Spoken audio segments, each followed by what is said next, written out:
Welcome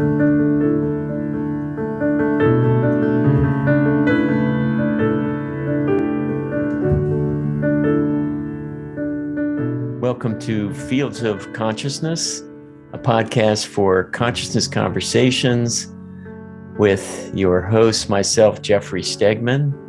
And I'm Clayten Stedman. And I'm special guest, Regina Meredith.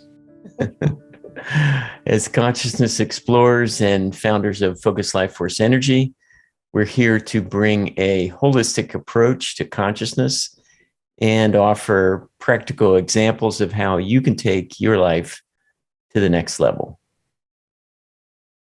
In this episode, we have our special guest, Regina Meredith. Together, we dive into how to find peace during tumultuous times. Enjoy. Welcome, everyone, to the Fields of Consciousness podcast. I'm Jeffrey Stegman. And I'm Clayten Stedman. Yeah, great to have you with us, Regina. Thank you. It's good to see you two again. Yeah, we've been friends a long time. We have. We were just remembering recording at Gaia TV back in 2016, which an episode with Clayten and I on your, was it Open Minds then? Mm-hmm. The Open Mind Show. And yeah. That's after we had done one on Regina, on my, no, we hadn't done one on my site yet. I had done a tiny little Facebook post that resulted in like 25,000 views and people saying, what is Fefalafi? You know, it was really kind of shocking to all of us what happened. That was from a little Facebook post. So obviously it was striking people. There was something in it that they needed or wanted and started finding their way to you. It was crazy because I don't usually get 25,000 reads on a Facebook post. Well, you've been in this industry or this world for a long time. I mean, you go back way before even Gaia. Right. Yeah, it was Conscious Media Network, right? Way back in the day. At work, I remember when you, Clayten, were at our living room table in Sedona. I think when we first started Conscious Media Network, it would have been like, you were probably there around 2005 or 6, something like that. What did it 2004, 18 years ago. Just, wow.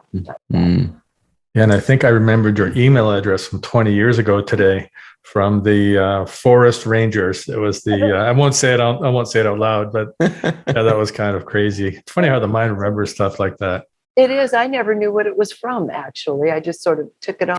Scott gave that one to me and I said, okay. Yeah, so 20 years later, you found out. There we are. Yeah. So we've been on reginameredith.com a number of times. That's always fun and interesting. And I really enjoy your guests. There's so much there. I do too. I love it because what happens is Gaia is a large operation in studio. And so they don't fly anyone in that's not in the United States. So that limits a lot of people. So the nice thing about Zoom is that I can invite anyone I want on from anywhere and have additional conversations that are really, I'm just thrilled with. So yeah, it expands the potential. It expands the reach of information for sure. Well, today we thought it was important for the three of us to get together and talk about peace. Talk about coming to peace in these times. Tumultuous times, you could say, or changing times. So we're really glad to have you with us, Regina. We'd always love to be with you. And thank you for inviting me. I mean, I think our fellow tattered human beings are already here. Some good ideas about how we can even start relating to peace again after being so thrown apart, deliberately thrown apart. By our media, by the governments of the world. Families and friends have fallen out over one subject after another. We never used to do that just because we didn't agree. And now it's literally, I think, caused tattered hearts. That's how I feel it. I experience people lonely for the connections they've lost, people lonely for people they've lost, literally. And so what do we do to start weaving this back together and recovering? Mm-hmm. Yeah, it's important. Like there's loneliness for a lifestyle we used to have, like being able to travel and being able to get together. We had a dinner party last weekend here, and it was just strange being with all these friends in our house. We weren't used to it. Been locked down for so long. It's not normal anymore to be with friends and to spend time. When you say it felt so odd, what was the awkwardness in it after having been so long without that? How did it feel? Well, it felt like, are we doing something wrong? Are we allowed to do this? Is it safe? There's a lot of strange thoughts that I just haven't had amongst my group of friends. I don't know if I've ever had those thoughts. So there is a reticent to connect, and it's like you're checking. It's like, when you go to travel and you have your checklist, right? You don't want to forget anything. It felt like that. I was like checking. It's like, oh, is this okay? Yeah. And all of those things you said are all, it sounds like, the result of having essentially an agenda of fear propagated again and again and again and again on all of us. So why would you question, is this okay to do? Well, that's kind of, when you think about it, it's kind of sad we even would have to have that thought, but a lot of people have that thought. Am I safe to be around my sister? Am I safe to be around my cousins or my father? All of this fear that's been fostered. And we have a lot to contend with, in my opinion, to begin stripping away the fear back to what's real. It wasn't a peace-inducing set of thoughts. Not at all.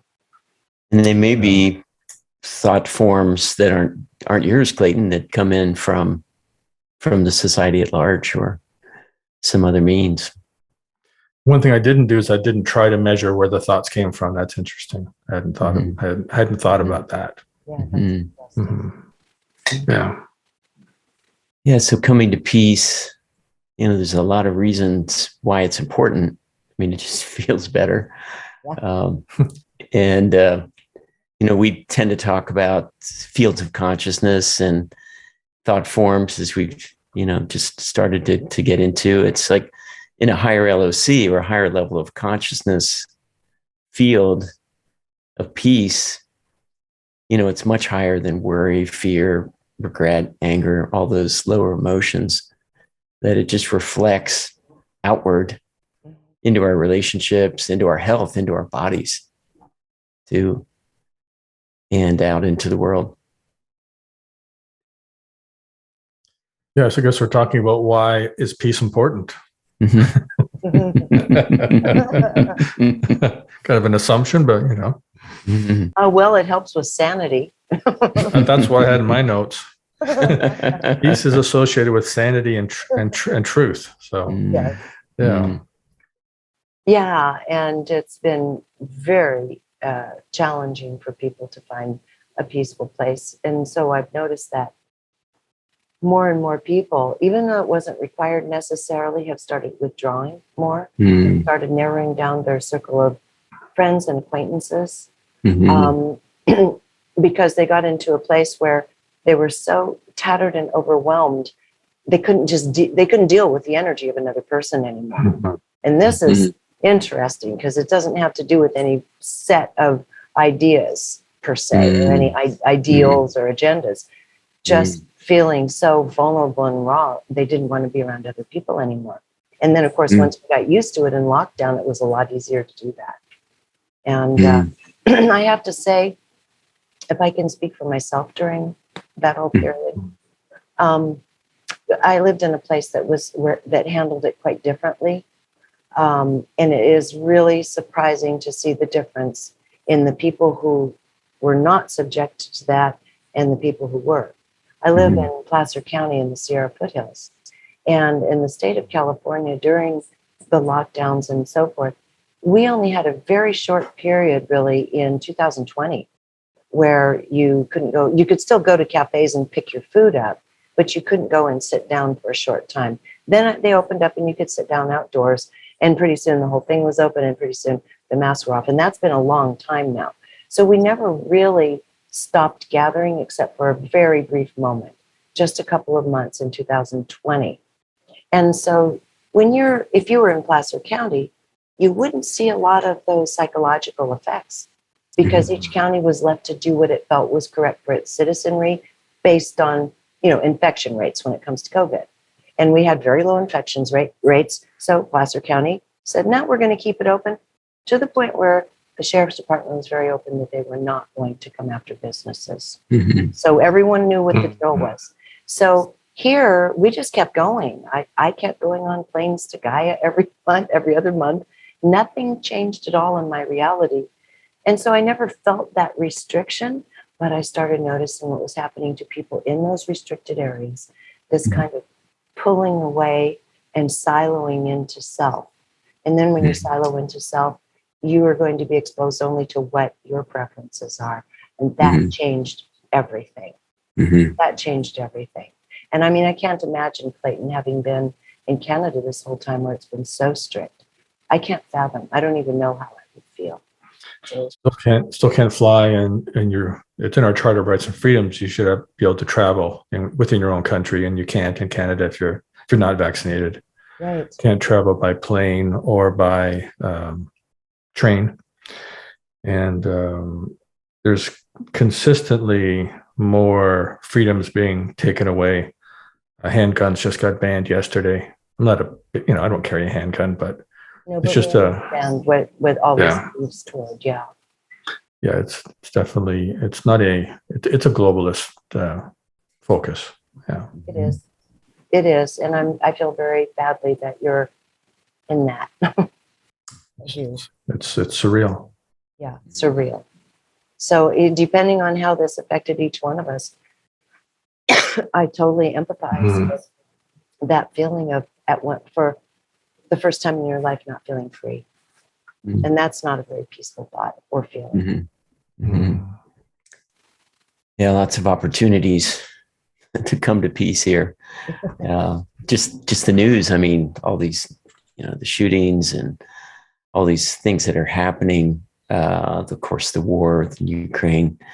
There's just so much that's is overwhelming to people that spend a lot of time on the news, and people that are really plugged into that. We're relatively free here in Ohio too. We haven't had really any restrictions since that same time frame you did, Regina, but there are people that I know that still they go out. They're wearing 2 or 3 masks on top of each other.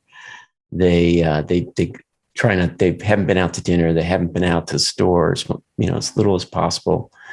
So, that staying in that fear zone. Yeah. Yeah. In on you. So, lots of opportunities here. So how do we get to peace? Well, personally, I booked the first country that opened. I booked a ticket, and because I'm not vaccinated, so I had to wait until a country opened up that would allow the unwashed in. The unwashed. So I'm headed to Ireland on Tuesday, but it turns out now all of the UK is open, and so it's all lovely. And oh my God, I can't wait just to go and be in the green and go to a pub and listen to some traditional music, and I might even suck down a pint of Guinness. I'll be drunk on my butt if I do, but I might do it just for kicks. Yes.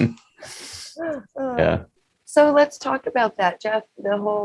You're talking about the opportunities. There has to be, always is an amazing opportunity and silver lining in pretty much everything. And I think it's beyond making lemonade out of lemons. The people I've interviewed, Vedic astrologers, Western astrologers, psychics and mediums, basically all concur. We're in a period of deconstruction and chaos.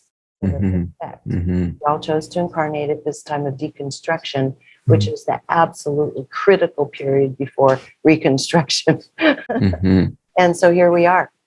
Are. So I think first, for me to realize each one of us has chosen to incarnate and be alive on this planet at this time. So if we look at it that way, as tough as it is, there are we can't see ourselves in a victim role. That just isn't going to serve us at all. What's the beauty? What's the beauty in this in terms of what we can find within ourselves that maybe we were running too fast and too distracted to see before? And to me, it seems like that's where the hidden. Mm-hmm. Yeah, and it's part of the mind's. So we can look at maybe a mind, body, spirit, framework here. I mean, certainly the mind puts whatever meaning we add to the event, so we really are in control of our history, which might just be the news we saw 10 minutes ago, but it's still in the past. To look at what can we learn, or what did we learn from some event, maybe years in the past, that we felt was traumatic to us at the time. How can we recontextualize that to come to peace with that event, and see it as something that made us what we are today. That we wouldn't be who we are without that defining event and what we learned from it. So there's a great book out there, Gap and the Gain, that I've been reading recently. It's a daily practice of looking back and looking for the gains in pretty much everything that happens and paying attention to those gains. So that recontextualizing or taking control of our own timeline, is one way to come to peace. Indeed. And to go through the layers, we now have the opportunity, because of the amount of pain, I think, to dig down through the layers a lot more deeply than we have in the past. I know I'll tend to reflect back on a situation, and I tend to be fairly, to put a positive spin on most things, right? That tends to be my inclination to, this was uncomfortable, but it served that. But I found during this time myself peeling the onion layers off much deeper and say, whoa, what was I doing?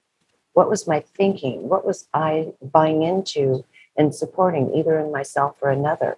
And that level of inquiry, I never really dove down into that much, not being particularly self-reflective. It's like, oh, well, let's take this and dust yourself off and we'll pick it up and move on. And that's been my way of dealing with life. But I'm finding in the last couple of years that can't do that anymore. Now it's like, I don't know if you're familiar with the gene keys. Have you heard of human design? Okay. Yes. The next level of that is the gene keys. A fellow named Rutger created it many years ago, and there's a huge community around the world of people into gene keys. But what it does, and I bring it up for a reason, is you take your profile like you would in human design. It goes through from the shadow to the gift to the city, the traits that you were essentially born into or born with. And it's very refined. But what's happened for me is taking a chance to really look at, what is the shadow here? I've just assumed everything is just great. What is the shadow? And I think this is a time of deconstruction is probably a good time to get super honest. When I was young, my dad used to say, my dad is from Texas, he's as honest as the day is long. And he said, honey child, if you're going to lie to others, but don't ever lie to yourself. And I thought, as the years went on, I thought, man, that is so critical. How we tend to keep things from ourselves about ourselves. And so it seems to me it's a lovely time to do that. What else are we going to do? Yes, when we get triggered by an event, the mind will sometimes associate that loss or the perceived loss with all real or perceived losses. Right. And so there's certainly a lot of opportunity to go into the well of shadow. And there's, if there's ever a time in my lifetime, I think this is the most collective fear on the planet I mean, being from Canada, we haven't had a war in our soil here since, I think, 1812, when us and the Americans had a disagreement.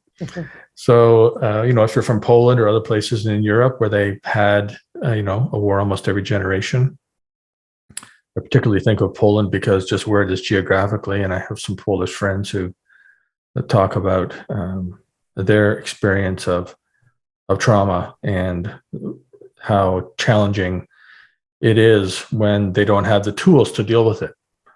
So I think another opportunity to explore during this time is look at our toolkit. Absolutely. I mean, obviously, Regina, you've been experienced to probably thousands of healers by now. I mean, energetic medicine, tapping techniques. Gary Craig's work is the tapping. There's many, many different types of self-directed energetic healing that we can do.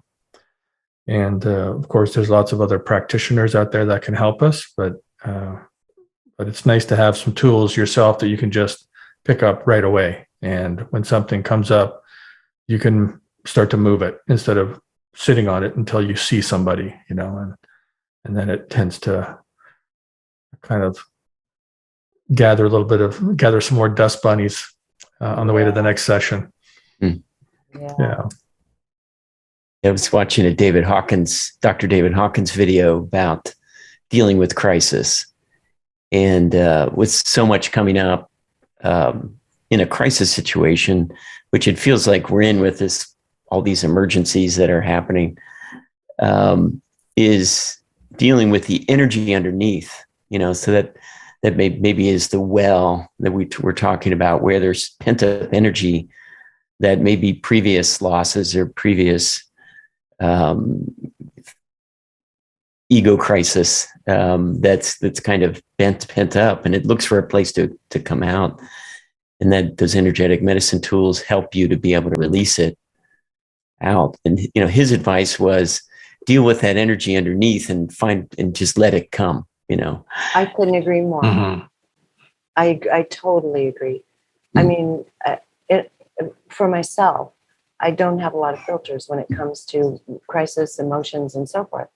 And sometimes it's inconvenient because if you are feeling it and it has to come through as tears or whatever it is, I think personally, I find it's not beneficial to hold that in. You need to just let it happen. If you have to go excuse yourself and go to a little toilet somewhere in the public space, go where you need to go, but allow yourself to just completely feel what's going on. Otherwise, you have a mess to contend with later by suppressing emotions and feelings. And I'm not really very capable of suppressing them. So that's maybe that's a good thing, but it can be an inconvenient thing. But I highly recommend what you just said and what David Hawkins said.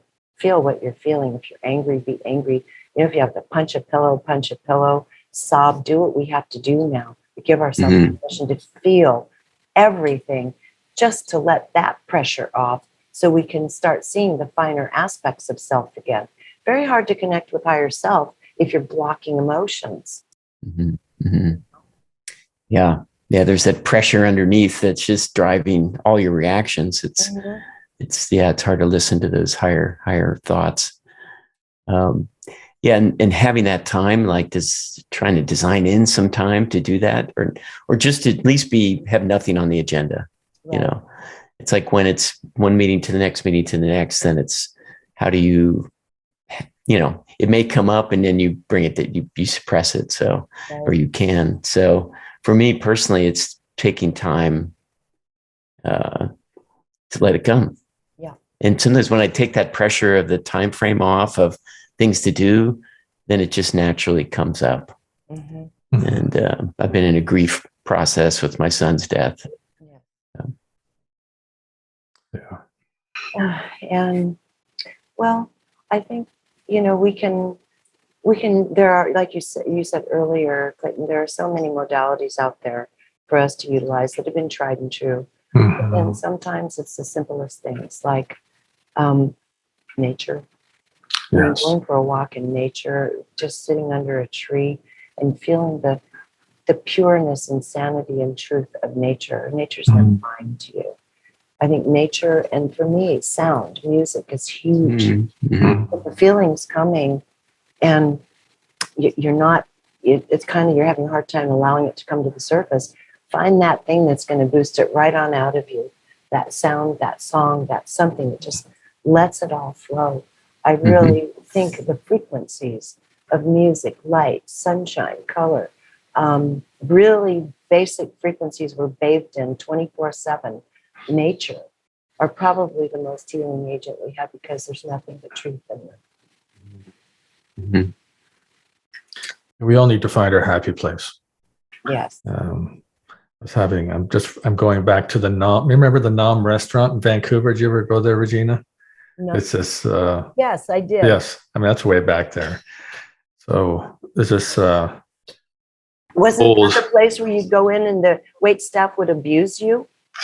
Well, if they talk to you, usually they ignore you first. Yeah, But it was that's when you know you have a good restaurant. It's an old it's like kind of the hippie place in Vancouver. Does it still exist, by the way? I imagine it does. It was an icon. I mean, I haven't lived in Vancouver since like 2007. So, but there was this. I remember I'm having dinner with somebody, and a person went over and started playing the piano. And my friend looked over and said, "Yeah, they're in their happy place." Yes. So it's not their only happy place, probably, but they just had a natural affinity with the piano. They didn't complain about their parents making them take lessons, or they'll practice or whatever. They just sat down and played a song, and it wasn't overwhelming, to the crowd. It was just it was just a magic moment. So, I mean, I find my happy place on the water, if I get out on the water, especially. Nature for sure, and fishing. But it's just some place that gives you joy. I mean, one of the ways to come to peace is to process out the very strong emotions that come up. Another way is to be in joy. Absolutely. And, I couldn't agree more with that. Joy and a much overlooked aspect of life called beauty. And that means different people. But it's almost always a higher frequency than chaos and fear. I think for me, the happy place can be these high consciousness fields, we create together, Clayten, and where we move into really a creative state of mind and being open to what comes through, being open to those thoughts that aren't our thoughts, that are higher frequency. And, there's a magic in that, and in the synchronicities, that we talked about with Dr. Gary Schwartz, that these communications or language of the divine or higher beings that can speak with us.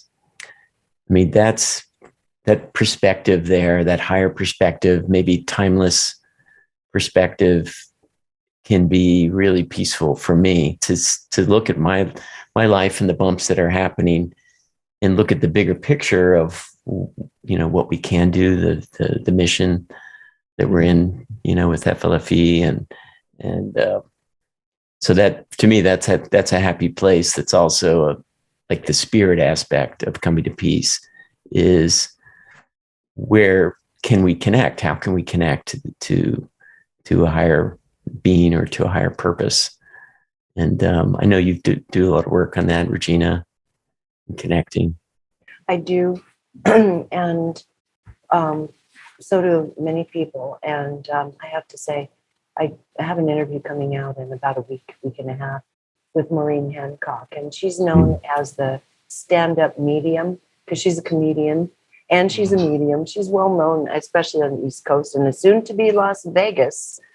She does classic stage shows besides personal work with people, speaking to their deceased loved ones. And what's interesting in the interview, I said, "So, Maureen, what is the most common message happening right now?" And she said, people, the most common one, is that young people are in such despair that there is just, it's taking one's own life is an epidemic now, because they can't see any other way forward. They can't see a future that looks livable to them. And she said, virtually without exception, when they come through, initially from the other side to talk to their parents who are in great distress, is they say, I just kind of wished I'd taken a beat on it. I wish I'd reached out to someone. I wish I'd told you how I feel. I just felt so isolated, whatever their personal experience is. But in each case, they say, you know what, as hard as it is, life is so worth living. And she said, this is the most common message she's getting now, is from suicide, people who committed suicide, saying, geez, I wish I had thought it through a little better, or I had any kind of tool that I could have reached out to, a little life, what do you call it, little life ring, a lifesaver. So I think that message from beyond is really important to understand. This life, even now, is so worth living still because of the things we just talked about. We chose to be here as agents of change in a time that is creating now. I think we can all agree what's going to be a revolution, because the old systems are crumbling and dying. We're here to begin, tear them down, and then the younger generations will be here to rebuild them, hopefully in a much more humanistic, holistic, healthy manner. But this is our job, to go through this together and have the grit to live through the deconstruction and not give up. I think it's important. And that's what these young people kept saying through to their parents, I'm sorry I did. I'm sorry I couldn't find a way to stay. So we have to just remember it's worth being here and staying, no matter how challenging it's looking at the moment, Yeah. It can be easy to take for granted all of the advances that our forefathers, foremothers have created for us. I mean, yes. I spent a couple of years in the Middle East, and I had no idea how good we have it in Canada. I'm from Canada. I mean, I came back and I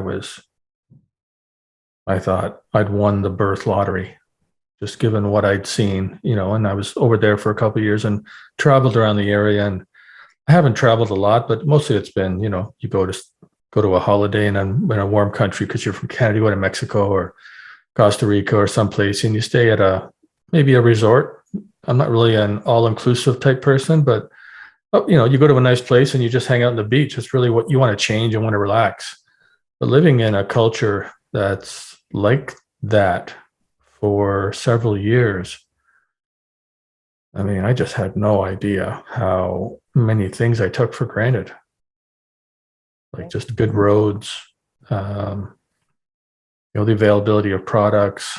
It was shocking because we took our furniture with us. There was a couple times when I'd woke up and I felt like I was kind of in the same, house in Canada. Maybe we just moved, and I got into a car and went to the grocery store, and it'd be like people, it'd be like, 50 degrees outside. It was higher than that, 55 sometimes. So 50 is like 125. And there's people walking around in burqas, black burqas, and it's like, wow. It's all what you're used to. Yeah. So in spite of so just along the lines of your thinking, in spite of the insanity that's going on, there's still things to be grateful for. You don't have to look too far. Absolutely. Last night, I sat at a little graduation party dinner next to a woman who's from Russia and speaks with her friends in Russia regularly, almost daily now. And she said, they're so scared. They want out. They can't get out. You can't speak up and you can't get out. And they're living in such fear now because they're so deeply upset at what's going on in the Ukraine. And one of them was thrown into prison for 9 weeks for some comment they made against the war early on, this conflict that was, perpetrated. And so again, we're sitting in relative ease and comfort. I mean, maybe we haven't been able to go to the parties and cafes and travel that we like. But man, it's a lot tougher in other places of the world. Just having the compassion and having appreciation for what we have and having compassion for the stress they're under. I think, it connects us as human beings that all came to help transform this place. Her friends are trying to speak up in Russia against Putin. Can't do it. And they can't get out. You know? And it's the importance in the face of that, and in the face of that news is, not putting your head in the sand, because that's one response, right? Is like, okay, I'm not going to put the news on. I'm not going to listen. Yeah. And maybe there is some benefit of not seeing live news and live reports. And because we've talked about in past episodes about that energetic, the consciousness field and that intensity of that and how it can drive into your own consciousness. But taking responsibility for our moods, that we have the power, we have the sovereignty to go 100% joy if we choose any moment, and to realize, I've been pretty angry for the last few minutes about this, and making a conscious effort to change that.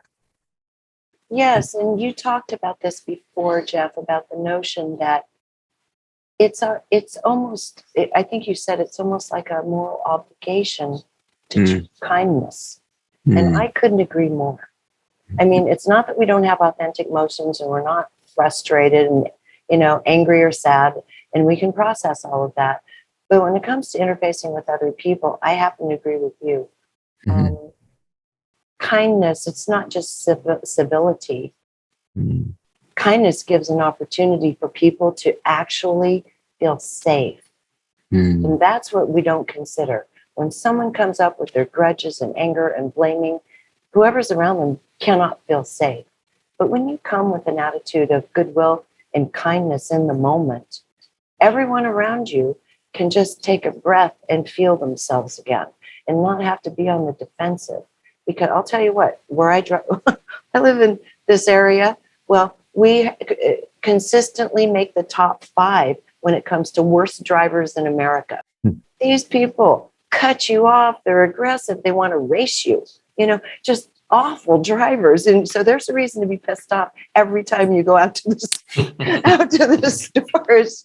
It's absolutely crazy. But anyway, I really related to what you told me about the notion that it's incumbent on us to, whatever it takes inside us, please, to just try to be kind to each other in such harsh times.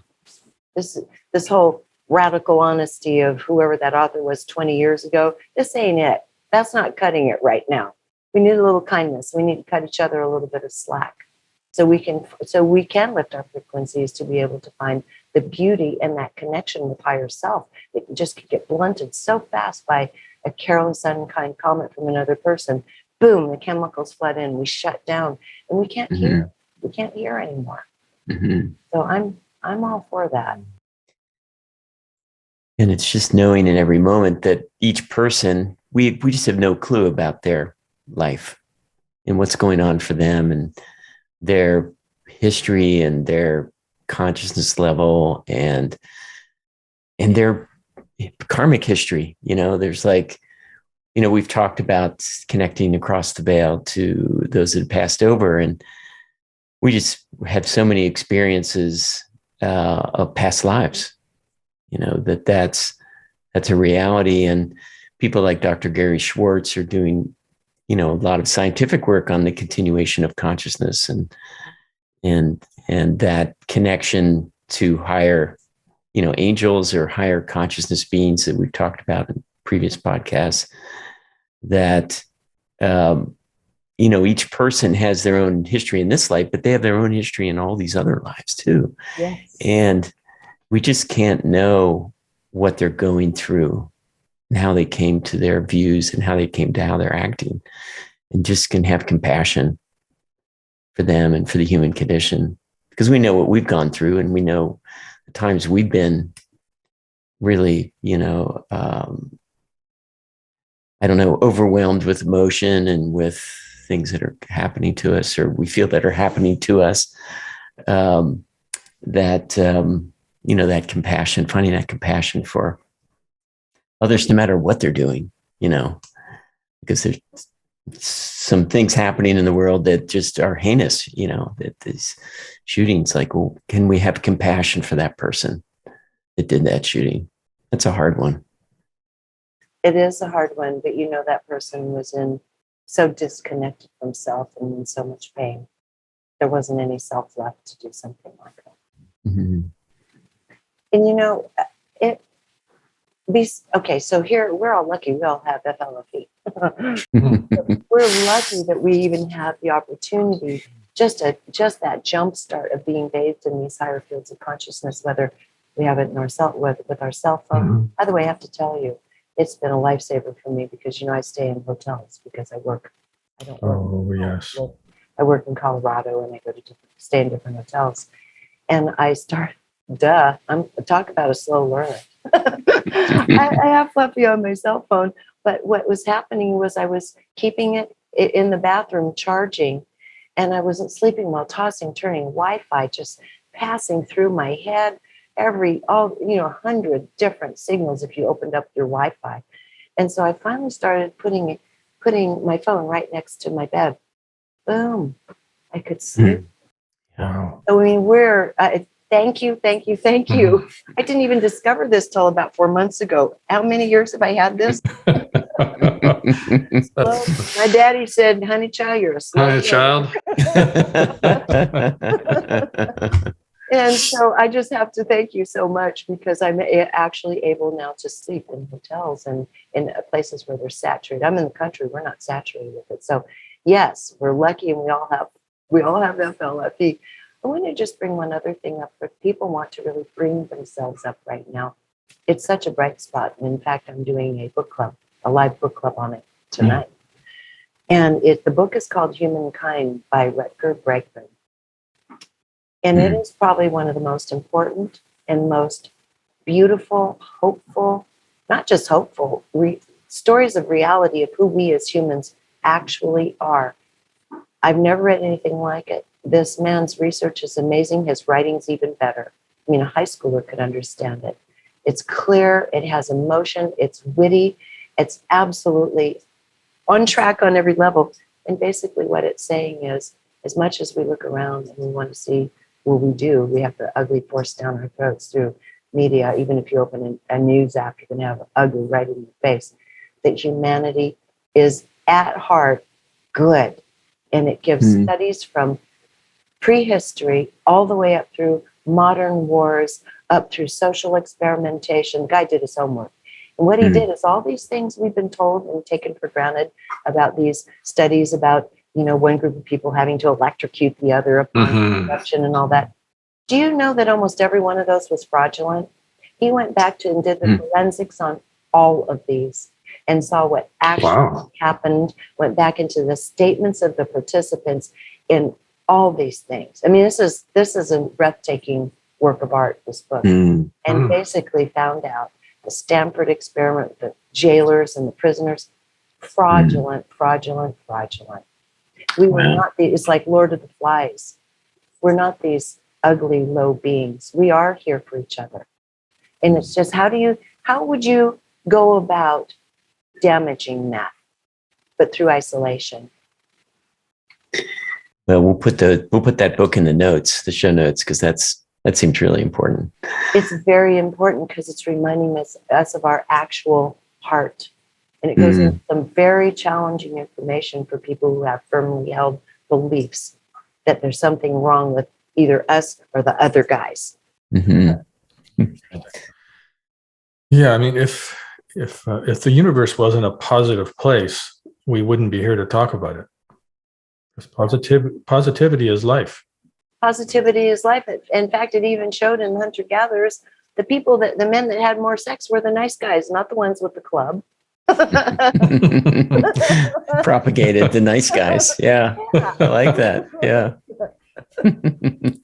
Well, I always love the World War I stories too, where the trench warfare extended terrible battles.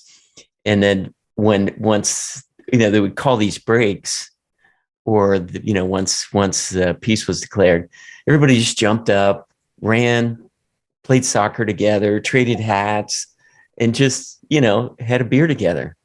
It's Absolutely.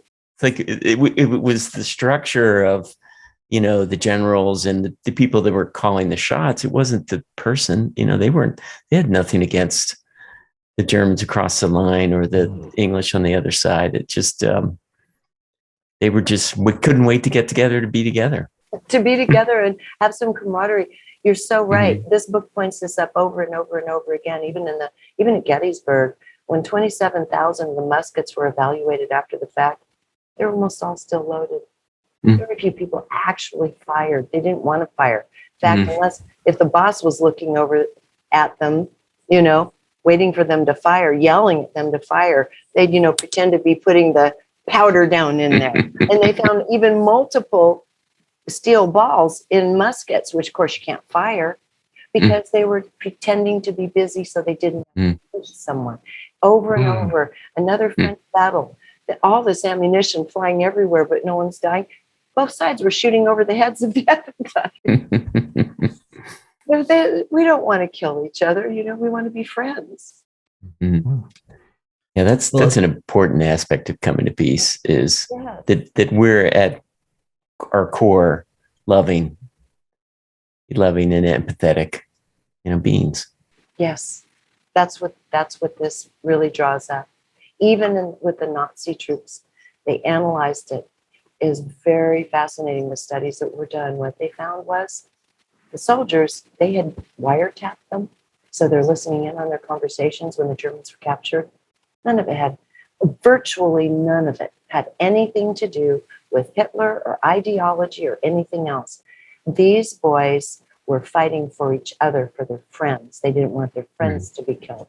Mm-hmm. And it was almost all, and at the very final statement was made, perhaps the reason the Wehrmacht had such incredible power when they were powerful was because these people bonded so deeply. They had each other's backs. Sick soldiers would come back so they wouldn't let their friends down. Mm-hmm. That's not what we've been told. We've said they're rabid dogs that got into a philosophy. A lot of them didn't even know what it was. Mm-hmm. Sounds like a very interesting book. If you can deconstruct a lot of those assumed, standardized perceptions of human nature, that would be extraordinary. That, to me, it's right now, everybody can read that book. To me, it's critical. Where else are we going to start except to understand, wait a minute, despite all this horse crap, we're good. We're good at art. We need each other. We need friendship. This is the most important thing there is to us, is each other.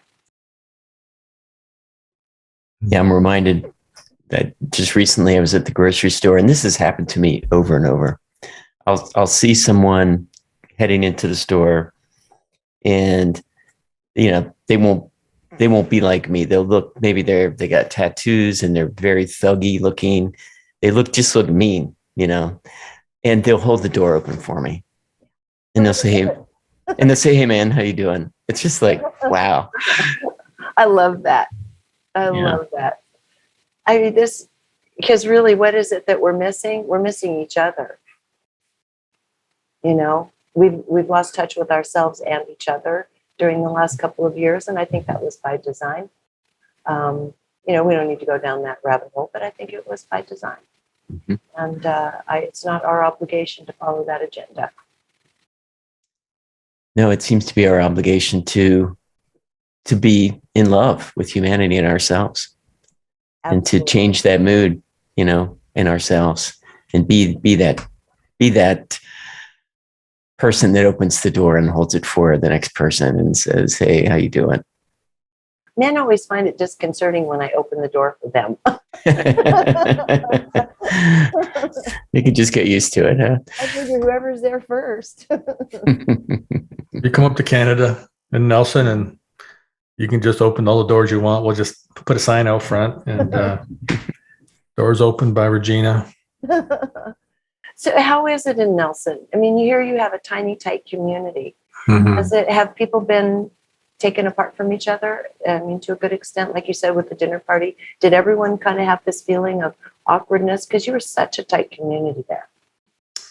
Yeah, that's an interesting question. One of the reasons I moved to Nelson was because of the vibrancy and all the things that were happening. I mean, it's a 10,000 person town, and it has an area around it. It's, for those who don't know, it's probably 4 hours from a city that would be over 100,000. It's pretty remote. Right. It's got a fair number of services. It was originated as a mining town, but it's a big arts community. It's got an arts college in town. There's another town about 10,000 miles away that's got a couple of, schools in it, pretty big schools, Selkirk College. Huge art community, lots of dancing, lots of music festivals. And everything just got shut down over time, Regina. Yeah, it was, there's still a nice vibe here, but not what it was. It was just the amount of public gatherings really diminished. And at the same time, there was over 1,000 people standing in front of City Hall for a 10,000 person town,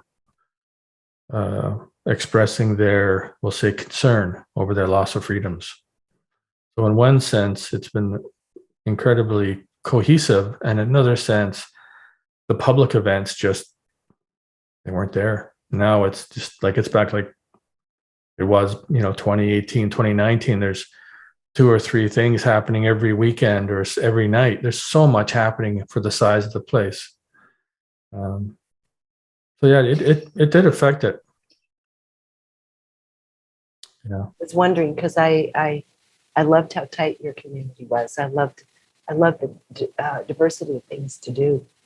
Yes, it's interesting to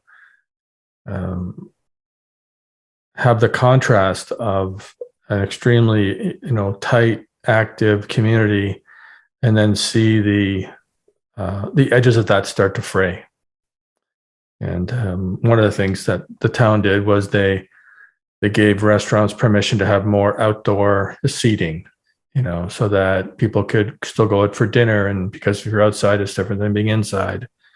So there's lots of things that they did, and the town has a very active,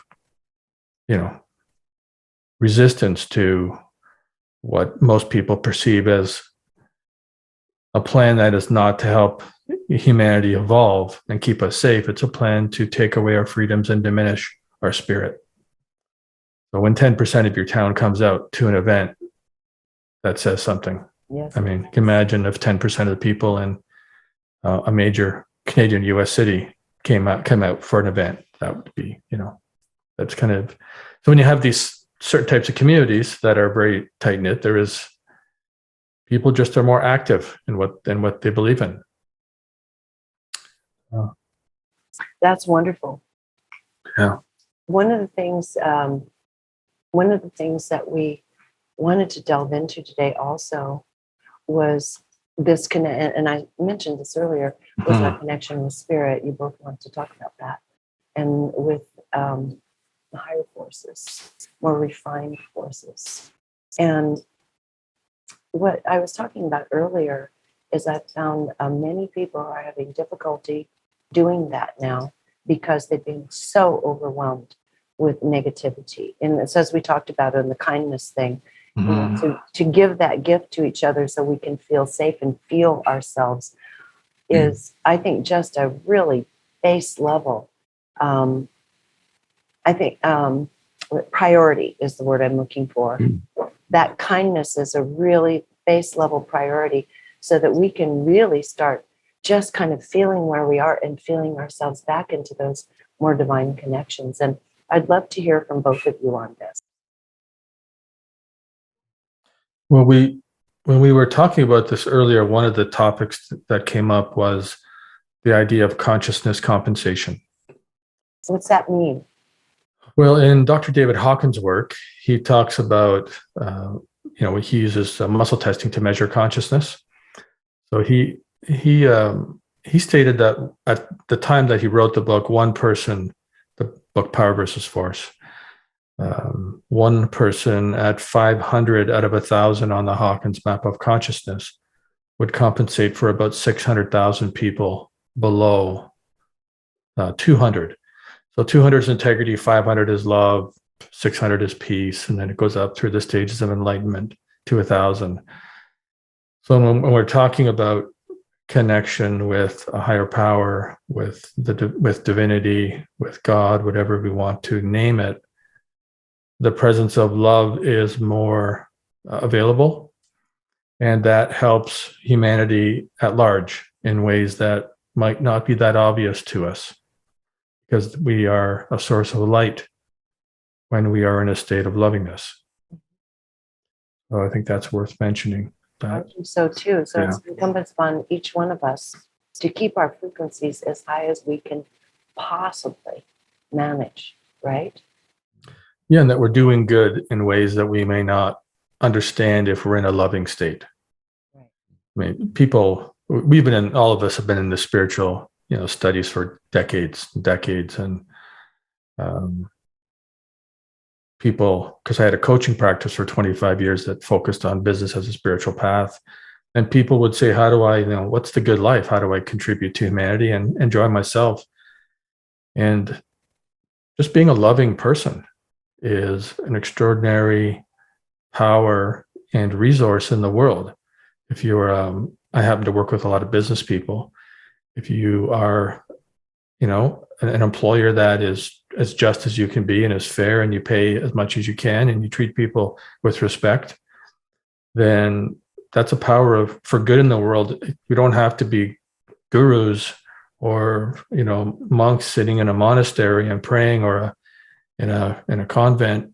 And there's a lot of traditional stories out there about how you are spiritual, and just being a loving parent, being a just business owner. There's lots of ways to contribute to the world in perhaps a manner that is more extraordinary than someone who's sitting in a monastery. They have their role, and other people have their roles, and they can be equal. Yes, and in fact, as you're speaking about that, I'm thinking of how many of those places where people would gather and raise their frequencies together were closed down, where people couldn't gather together to raise frequencies collectively. That was another interesting part that really shattered a lot of people who are used to collective prayer, meditation. Yes. My favorite Zen center that I go to when I want to read certain types of texts and have quiet, that's been closed down for years. I don't even know if they're going to reopen. And so that's interesting. It was really up to us to have to generate that from within on our own to a large extent. Yeah, and as you said, Regina, being in the FLFE environment, which is at those love frequencies, the love level of consciousness is so supportive.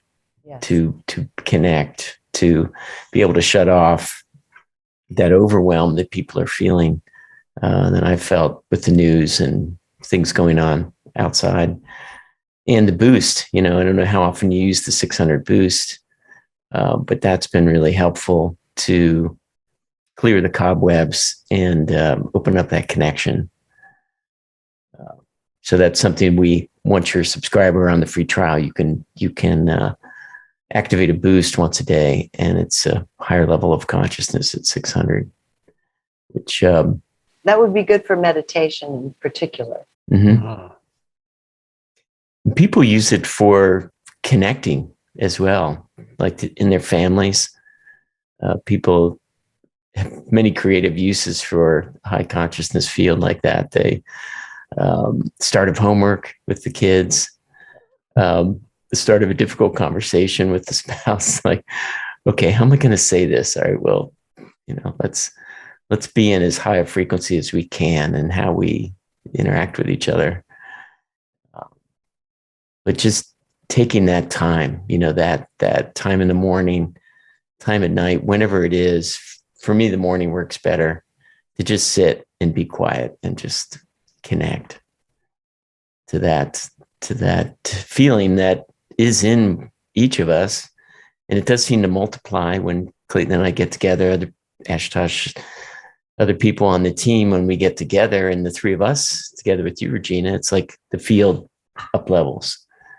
And so taking, even if it's just 2 people, 3 people, small group, it does seem to really amplify that connection when you're consciously, with intent, setting up a field or moving into a loving space together. So that's really maybe a place we need to start focusing again after having been separated, is to come back together in these fields. Mm-hmm. To do a little boost with a few people together. Mm-hmm. Well, I mean, for myself, I would not be able to do life without connecting with my other half and also with the supportive beings that are surrounding us. I would not be able to navigate life if it weren't for that connection. Mm-hmm. So if I feel confused, if I feel drowning in something or defeated on some level, I have to go and just pull everything aside, put everything aside, and just sit there and start breathing back up and back out into the forces surrounding us. And everybody has their own means of doing this, and it feels differently for everyone. But I don't know how else we can navigate these times other than to move into higher consciousness and connection with the help that's surrounding us. And never forget that we have so much help surrounding us. We're just waiting for a request. Mm-hmm. We forget. In this isolation, many people thought they were actually isolated. Mm-hmm. I think that's why so many people took their lives. They felt so isolated. And if we could just see what's dancing around us, like, no, listen to me. That's around us all the time. And I think opening up to the reality again and remembering that we are so bathed in love and supportive, loving beings that want only the highest and best for us. Mm-hmm. And all we have to do is ask. Yeah, it's so important with this free will. I mean, free will is the rule, so we have to ask. And just knowing that those legions of help are around us all the time. Yeah, I don't know how I would get by now without that connection, and that knowing that I just have to say, help me. I don't understand this. And those thoughts start to come in, as we've talked about in previous podcasts, that, okay, is that my thought? No, that's not my thought. That doesn't feel like my thought. It feels like a much more elevated perspective than I've been able to muster at this moment. And being it whose thought it is, does it, as long as you're with it. Yeah. If it's a thought of peace and gentleness, lovingness, then it's not so important, where it comes from. I don't think so. I agree. And, the other thing, too, is so many people think, well, I can't, see my guides. I'm not hearing my guides. I don't see apparitions. And so many people allow phenomena to become kind of central to their own anxiety about whether they're connecting or not. And I think it's really important to understand phenomena is not even remotely required on any level. If you speak from your place of truth, whether it's angst or desire, if you're speaking to your higher self and to the beings around you, and if you're asking for help, it will be given. You don't have to see special balls of light for this to happen. It's always there. It's always waiting for us to simply ask for help, and it will be given. I couldn't live without it. So I think that the notion that we have to all be psychic in order to hear these voices is not serving anyone, because that's so untrue. There are many ways to, perhaps innumerable ways, to explore our connection with the greater good that exists. Yes. And I think we do a disservice to ourselves when we compare ourselves to others, and we think that we have to have that experience for it to be valid. I mean, some people find their happy place at the piano. Some people find it, while walking in nature, playing with the kids. We've got two young girls that are on those big outdoor trampolines. Yeah. And this time of year, like, their father sets it up and they're out there giggling and laughing and jumping for hours and hours. It's just wonderful to hear it in the background. And they're connected. Yeah. Yeah. It doesn't have to be somber to be connected. In fact, joyful is way better. Way higher frequency. In those voices, Audrey and I were down at the beach last week for some well-needed rest, and we walked out into the ocean, and we went fairly far out, and there was a sandbar out there. We were standing up, and I just had this thought: the dolphins are coming from the left.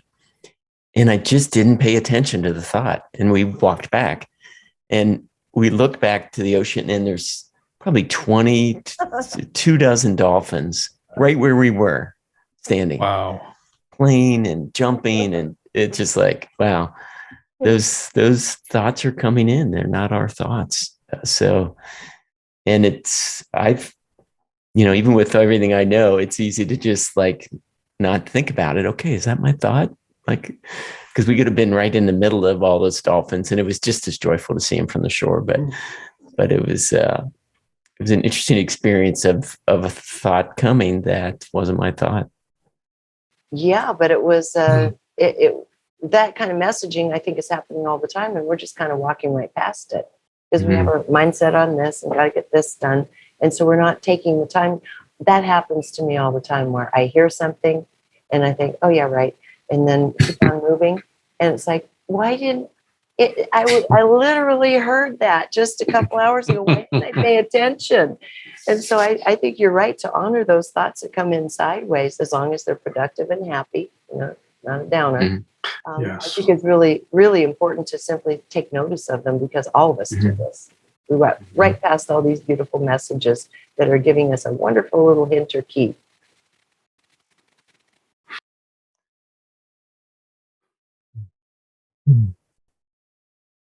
Yeah, what's coming to mind for me is the power of ritual.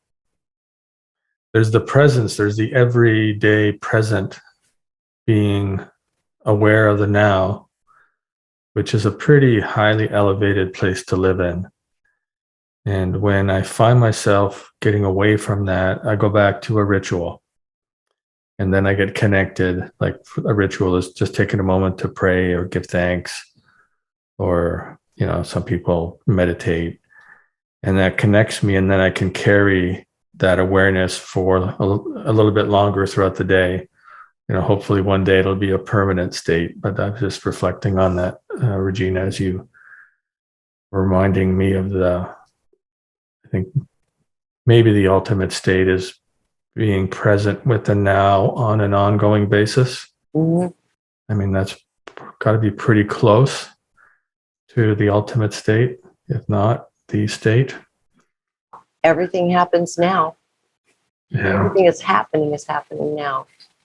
Absolutely. And how much of the time we spend drowning. Tanis Hallowell, who's a fellow Canadian. Oh, yes. Yeah. He wrote a recent book, Good Morning, Henry, that talks about this quite a bit. How much of the time we're not spending now. We're either lamenting the past, or fearing, or hoping for the future, and how little time humanity actually spends right here, right now, in this very moment, which is too bad, because that's where it's all happening, is right now.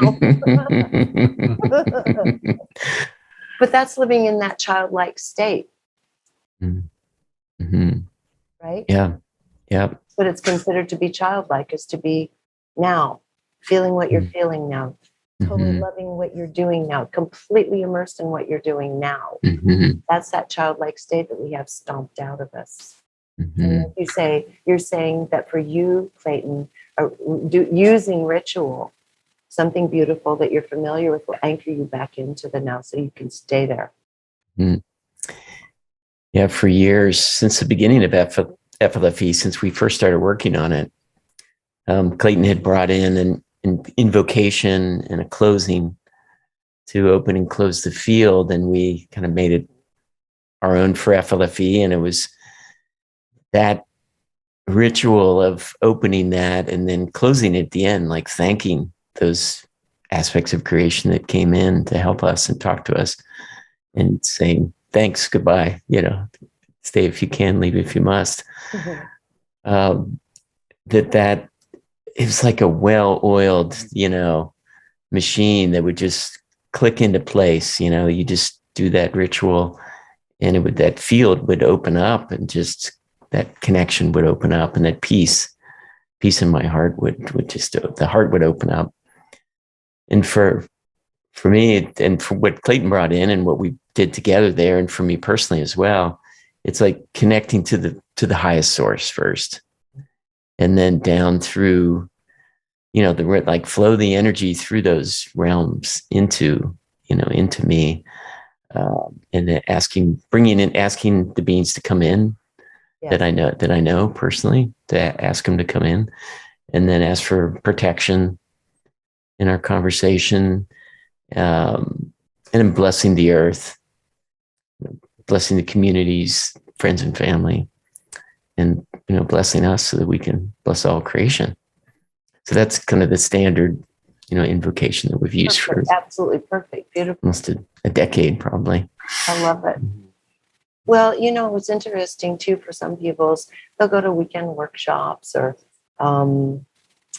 whatever, one-on-one, or maybe for people, and come back feeling high as a kite, right?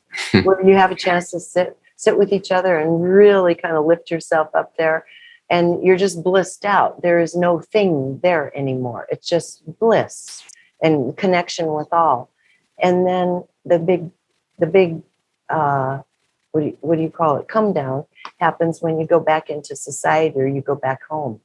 And so the question is, how do both of you maintain that feeling that you have when you're completely open like that, and bring it back with you, other than things like what you talked about, which is to make a commitment to walking through life with a feeling of goodwill and love, or with a commitment to kindness, which I think all of those are very important. Are there other ways in which you are able to maintain that incredibly clear connection once you enter back into third dimensional world?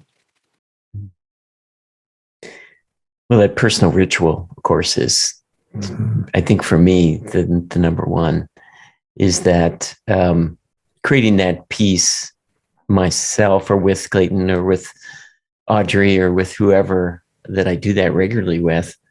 It's activating that field, and maintaining it, like really there's a lot of care and feeding that goes into that field that we have with others. So that field in the workshop, could be a very high field. You have a teacher that's able to activate that and create that space, that crucible of safety, perhaps in that weekend, for us to do, our own personal work, or for whatever transmission they're giving to us. But doing it ourselves with our loved ones, or with people that we trust, to just activate that connection in a ongoing way. It seems like that's the key, is like you keep doing it, and you keep speaking into that, the truth and the shadow, as much as you can, of what's between you that's not said, and just bringing that back into the light, shining the light, and then that creating that field together with recursion seems to be the key for me to have that in my everyday life. And you both are very skilled and practiced at this, and this requires a level of maturity and spiritual maturity, but also a level of discernment to know when ego is speaking to us versus when spirit is speaking to us. And I think this is a really important area that all of us need to explore within ourselves, is when is ego speaking versus spirit speaking. And I think there are certain points of discernment, because with everything that's gone on, our egos have had a field day. It eats up here with a big spoon. And so now to go back into listening to the purity of our actual spirit speaking versus something tempered by ego is a wonderful experiment. It's a wonderful playground. It fosters maturity. And I think it's one of those things that of discernment that's probably really being called for in the world today for all of us. Yeah, it's a really good point. If we feel that spirit is speaking, we will record it or write it down, and then that creates accountability. Good. Because it is documented. If it's a really crucial kind of turning point in a project or a relationship, having it recorded somewhere, if you really write down your thoughts about how you feel you're being guided, then that is a way to hold yourself to account and not be able to hide out and, well, I didn't say that, or that's not what was said. So that's something that we don't do that as much as we used to. But it's one of those things when you're dealing with something really important, and that's a good tool to have. Excellent. And then we go back and test the level of consciousness of that. So using kinesiology or pendulum, then you can kind of back test what happened, what was the level of consciousness of what was said. And for me personally, when I'm in my everyday life, I try to pay attention to my heart chakra. When I get into an ego, when I get in a twist about something, boy, that just shuts down, and I could just feel that tightness in my chest. Oh, wonderful. Wonderful. Versus the feeling of expansion in my chest. So that would be another way that I would gauge. Even say Clayton's talking, and he's bringing down. There's some information. How do I feel? Right. How does it make me feel? So it's sort of my heart's chakra seemed for me has become my sort of truth meter or ego meter. That's beautiful. I mean, what a clean, clear, and it is a very clean, clear way. How does that feel in your heart? How does it feel in your stomach? Both of those have the sensing factor before the brain does. And because right now, I think we have a plethora of entities that are looking to have influence over us, alongside all of our fabulous helpmates. And appealing to someone's ego is the easiest way, I think, for those types of beings to have access or enter into our awareness. And so I think what you just said is absolutely right on and perfect. How's it feel in your heart? It can sound like it's this evolved, wonderful message of, saviors. I always, I run the other way when I hear anything about saviors. No. It's a more complex story than that. So I thank you for saying that. I think that's really beautiful. It helps everybody understand. Just look to your heart, look to your gut. Your gut will tell you whether there's truth in what's coming through. You'll feel it. And I love what you said, Clayten, Jeff, that when the other is speaking, you're allowing your own body to be a tuning fork, a vibrational tuning fork for what the other person is saying. And then what you said, Clayten, in effort toward accountability and maturity, to take the time to write these things down. Go ahead and use your ability, whatever ability you use to ascertain the consciousness of something. These are all, I think, really, we're talking about being in touch with divine spirit. I think these are all really critical factors because so much is working for us and also so much is working against humanity right now in this state of dissolution and chaos. Yeah, I can remember one experience of a channeling that wasn't high. It was low. Yeah, when we tested it later, and the feeling of it was shame. Oh, like you should be doing this, you should be doing that. And then building up like, oh, well, you're working so hard and you're doing, so much, you deserve, so it was this ego building and shaming that were part of it. That's like, well, that doesn't feel good at all. Right. So that was not, so it was right in the body right away. Like, okay, if it feels shameful, creates division or has you feel like you should be getting more than somebody else, then it's not. False prophet. Mm-hmm. Yeah, I mean, truth is where you find it. And I guess we're sort of indicating that at times with FLFE, we ask people to try to help us discern an answer. And some of that happens in channeling. And we have a really sophisticated rigor in terms of kinesiology or muscle testing. And we do audit messages. And sometimes,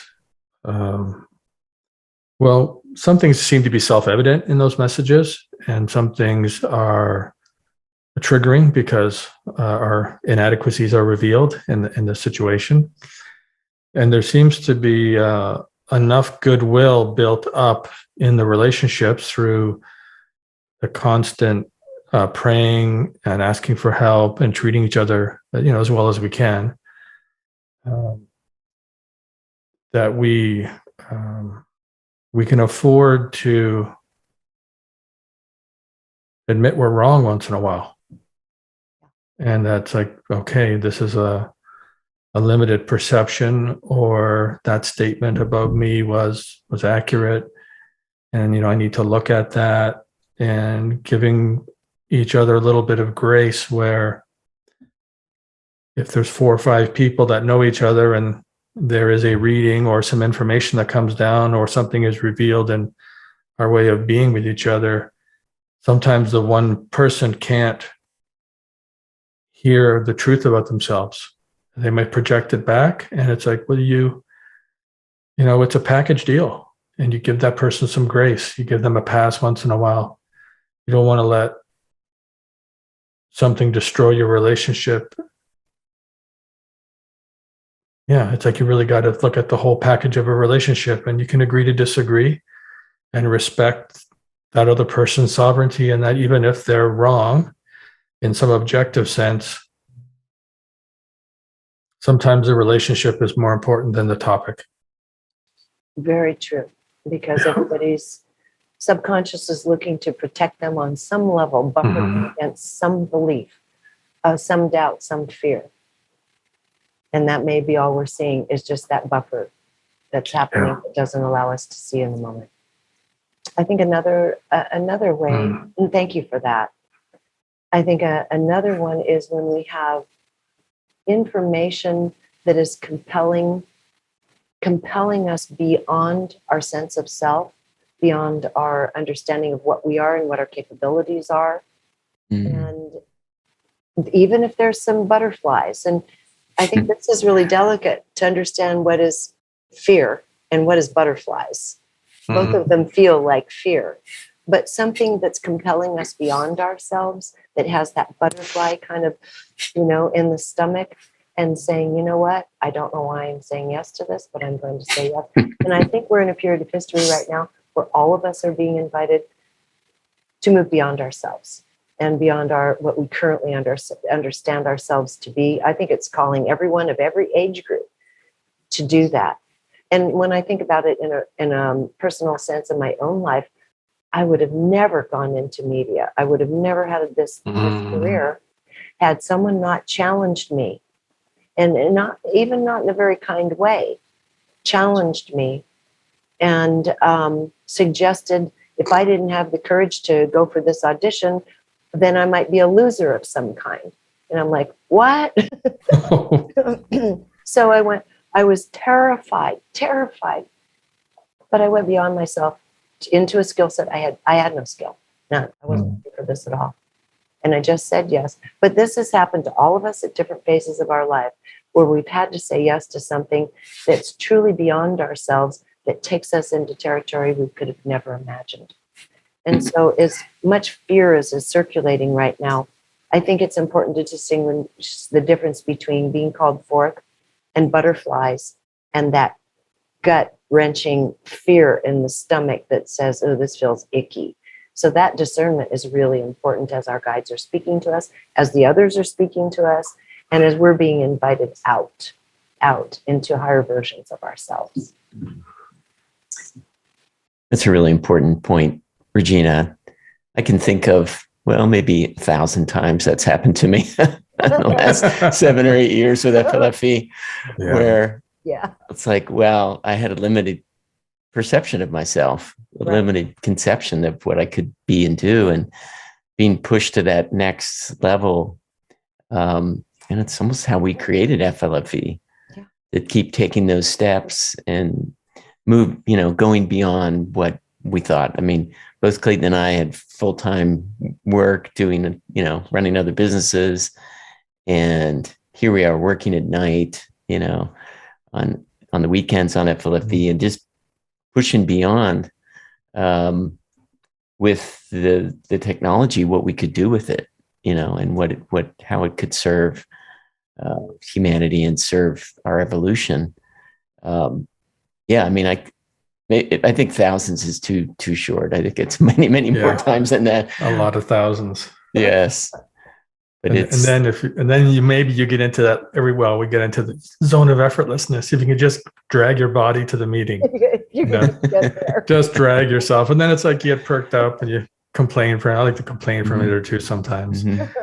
Mr. Grumpy. Okay, Mr. Grumpy, you get a moment, and then he gets his little voice, and then, I'm okay. Then you're important. Yeah. Then you're into the shining light, and there's just something about that perspective. It's a higher perspective. It sees us for who we really are, which is hugely capable and powerful and able to just literally move mountains.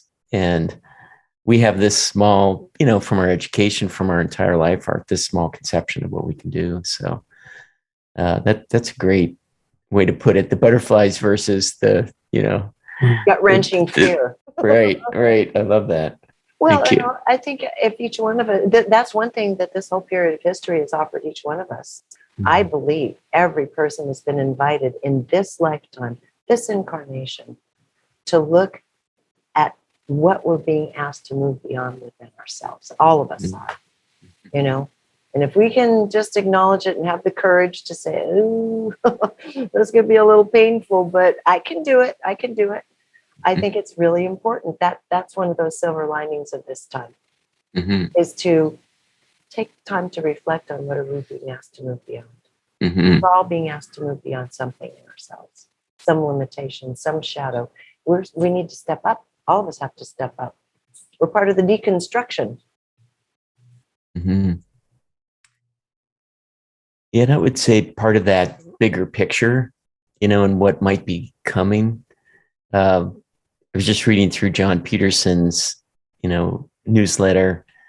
John Peterson with the Arlington Institute has been, a friend of ours for a long time. And, as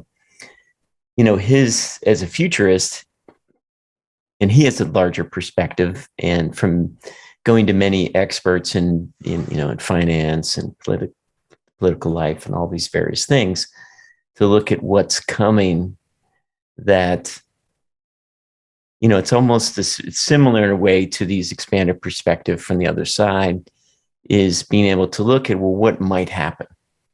What could happen to the institutions that our whole life have been solid and have, appear to be working well. That his contention is the more that you can see the scenarios of what might happen, the more at peace you are when it occurs, because you're like, oh yeah, I've heard this could happen, and not be in kind of out of time, out of, power, out of caught short and in fear. And it's, if we don't move into fear, then we can be, as we said, much more able to connect to the intelligence within, to the other side, or really it's the intelligence within each of us that's there. Our connection to all that is in us. don't want to make it too much always the other side. It's in us. So he's saying, find those experts, follow them. So I highly recommend his Arlington Institute and the things he's doing, to look at, well, what could happen? What happens when the government runs out of money to pay Social Security and pensions and healthcare? All viable questions right now. It's coming up, within this decade, Right. maybe. Right. So what does that mean for, what could happen? And so those scenarios then can be places that we can say, okay, well, if that could happen, then maybe I should do this, to prepare for that. And then that being open to that information inside and that connection to these beings to say, okay, what should I do?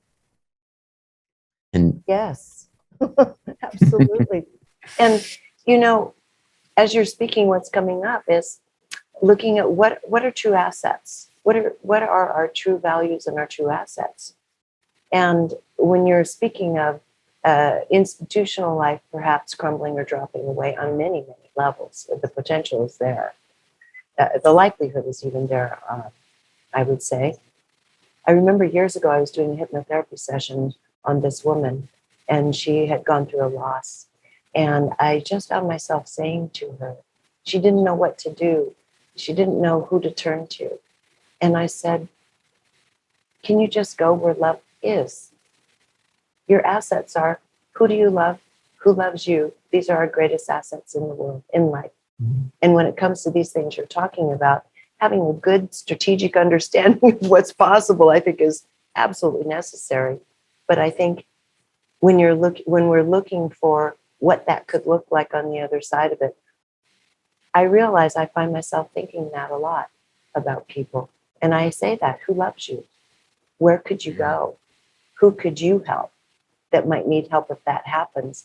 Because when it comes down to it, our greatest asset and resources is each other. It's that loving connection with each other. There's nothing higher for humanity than that. Mm-hmm. And that I factor that in. I'm always big on having extra bedrooms, pillows, and blankets, whoever gets in trouble. And who knows, maybe I'll be that person in trouble one day. I hope someone has a bed and a blanket for me. I've got one for you. Yeah. Thank you.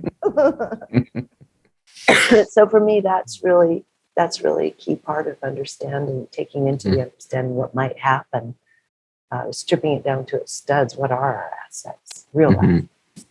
Mm-hmm. Yeah, and that's the video I was watching this morning was about building community, building that community of support of like-minded people to, grow your own food, to have a big garden, to have some animals, to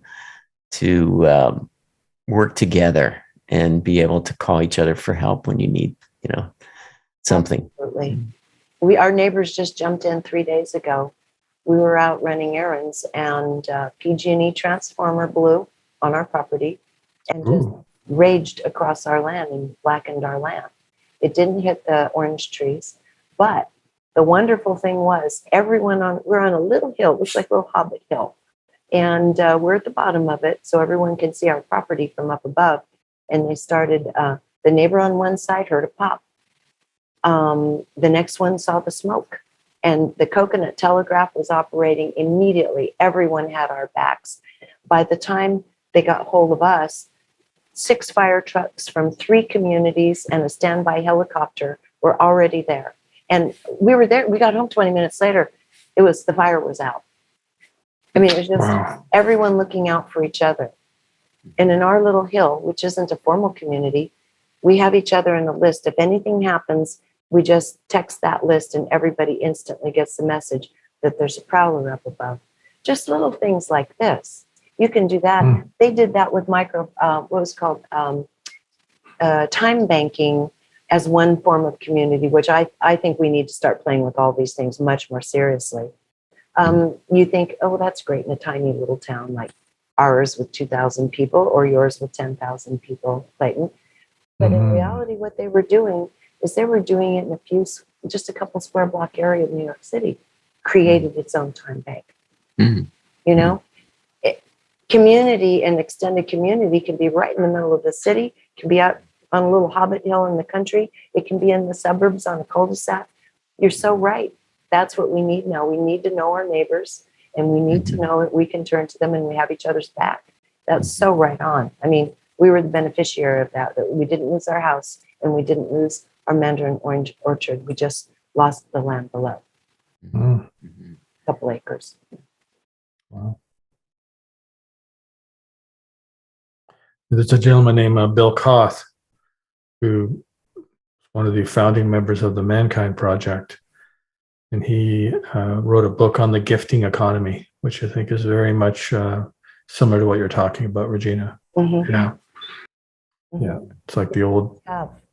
yeah, it's like the old barter system, a version of that. But yeah, it's a different model. I think it's beautiful because a skill is a skill. If you're a woman who knows how to put up preserves and bake great pies, the skill is equal amount of time from an attorney that looks over a contract. These are our human skills. In a complex society, we have 1,000 skills, anywhere from helping build a fence to babysitting someone's children. I mean, if we really looked at the incredible amount of talent any little square block area or community in the country has, it's kind of phenomenal how much we possess by way of human riches that we can share with one another. I love the idea of gifting society, of time banking, whatever you want to call it. It has a lot of names. I personally love it. Yeah, if we monetize every interaction that we do, it diminishes, I think, our connection with the divine. Absolutely. Because then it's just an exchange of value, and instead of an exchange of goodwill. Exactly. You can have both at the same time, but if it's just all about how many dollars, then you miss something. You miss something. You miss each other's genius. I've seen that in the farming community that we've become part of.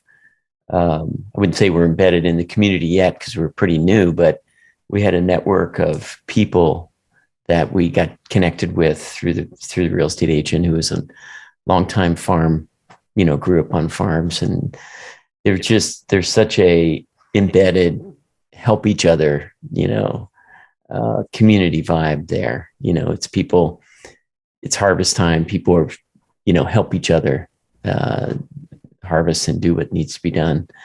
So it's more like the old rural lifestyle, which was very much dependent on that community connection and your neighbor being able to help you put up that barn or dig that well or whatever needed to happen. So, I mean, it's become, more contractors but they're all people with skills, like you said, Regina, like here's that really important plumbing skill and that really important excavating skill. And, but they're in this tight knit community that all knows each other and all exchange together.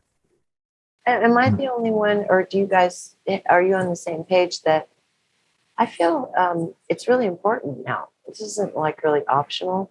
We need to know the people that we're living among. We need to know each other. And we need to start talking to each other as human beings, not as what side of the political divide or vaccination divide you're on. That baloney has to die now.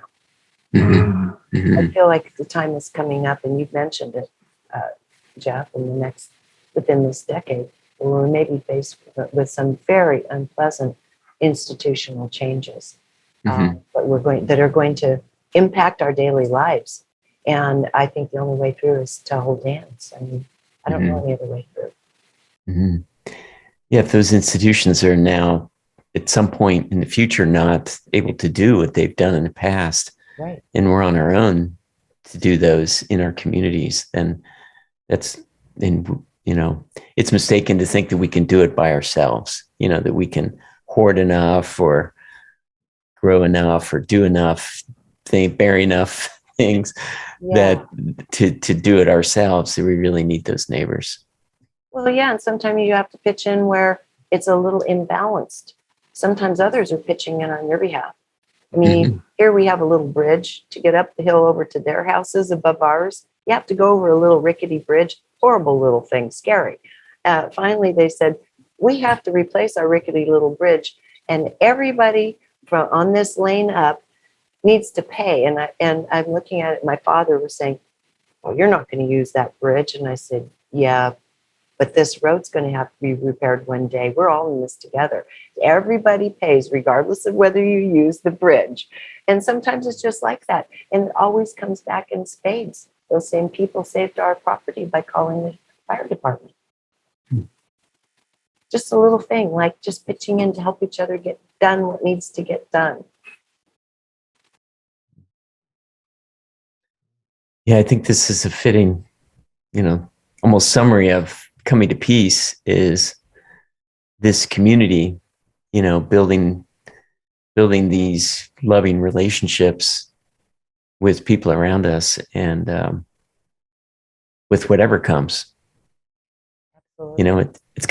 It comes back to building those fields, with individuals in an intentional way. Well, it's the same with your neighbors. You go see your neighbor, you take something to give them, hey, I've got this flour for you. Hey, I've got a dozen eggs from the chickens, or, there's this like gift. It's almost a gifting society or gifting, Yes. way of living where you're connecting with love to your neighbors and building that field together in our way of talking about consciousness field. So I love it.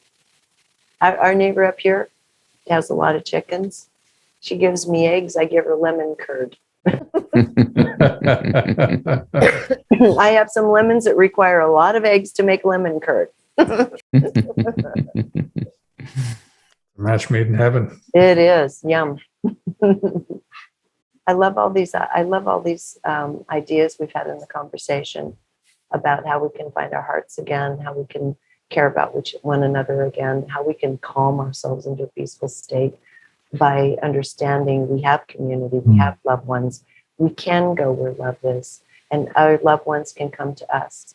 I think that is the path to peace, in addition to being able to go into higher states of consciousness and connect and hear ourselves think, hear our own messages, no less that of our guides and loved ones around us. I think everything we've talked about is a path to peace. There are so many ways, it seems, aren't there? Yep. Yeah. Well, it sounds like we're beginning to wrap up. Do we want to do closing thoughts? Is that a tradition you do, Regina? No, I do interviews. My closing thought is, do you have any final thoughts on this? Yes. Well, we could let Regina go last, Jeff. You and I could go closing thoughts.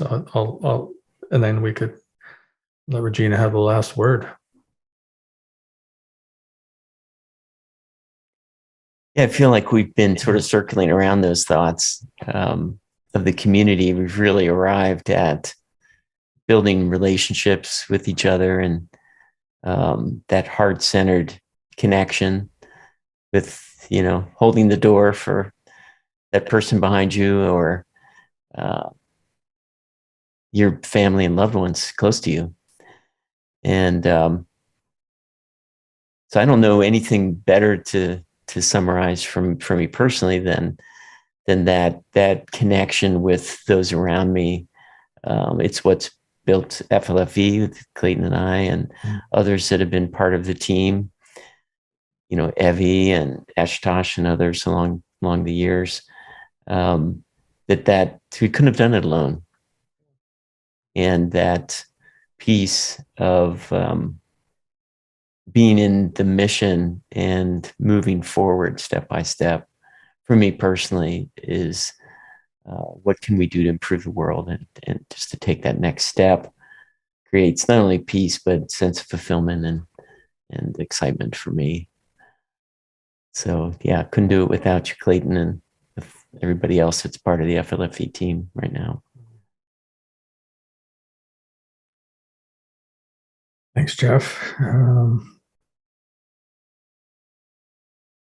That's one thing to talk about peace, and that's another thing to experience peace. I would say I'm in a state of peace right now. So I'm thankful to both of you for that and for whatever else has contributed to this place that we're in together. I believe I'm certainly in it. It's interesting, Jeff, you mentioned being in service is what I heard. And being in service to something greater to yourself, being in service to, I guess, the greater good or what's in the highest and best interest of all creation, as you can discern that. I think part of a good life and a peaceful life is having some room for that. We have to take care of ourselves. We have our families and friends and community. And I think having some space in our life that we just give freely and openly to the greatest good for all. I think that would be part of my formula for peace. Good to see you, Regina. It is a great journey, Jeff, and I'll pass it over to you now, Regina. Thank you. Thank you for that, Clayton and Jeff. I would reiterate what you just said. I think for me, it's critical to have purpose and to know that purpose is giving something of value to others. I can't imagine what it would feel like to live life with no sense of a higher purpose that's calling us forward. And so I couldn't agree more with you on being able to take the time and contemplate where can we be of service, even if it is just bringing eggs to a neighbor. It doesn't matter what level it's on, but to be of service and have something higher than ourselves to give to, I think or something outside ourselves even to give to, I think is of critical importance in finding peace. The other thing is, even if our hearts feel like our chest has been cracked open with a sledgehammer and our heart is falling out onto the ground, to understand we are never, ever, ever, ever alone.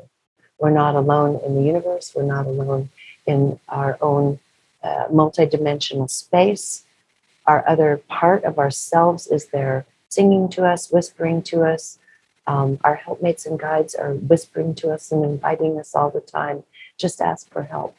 I think it's really important to realize as this sense of isolation has basically kind of taken the whole world down into a sense of fear, that there's nothing about our lives that is ever alone or could be alone, even if we wished it so. And then the final thing is simply turning to those that you care for and that you love and being there for them. Just very simple community. All of the things you both spoke about. That's it. That's on my list too. Purpose, love, understanding we're never alone. And that creates peace for me.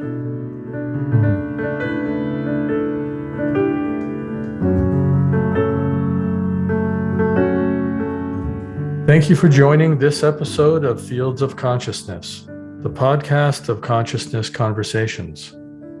We invite you to visit the link below the episode to experience a no credit card free trial of focused life force high consciousness environment for 15 days. If you like, you can subscribe to the Fields of Consciousness podcast, and please tune in next time. We release new episodes every other week on Tuesdays at 11:11 a.m. PST. Onward and upward.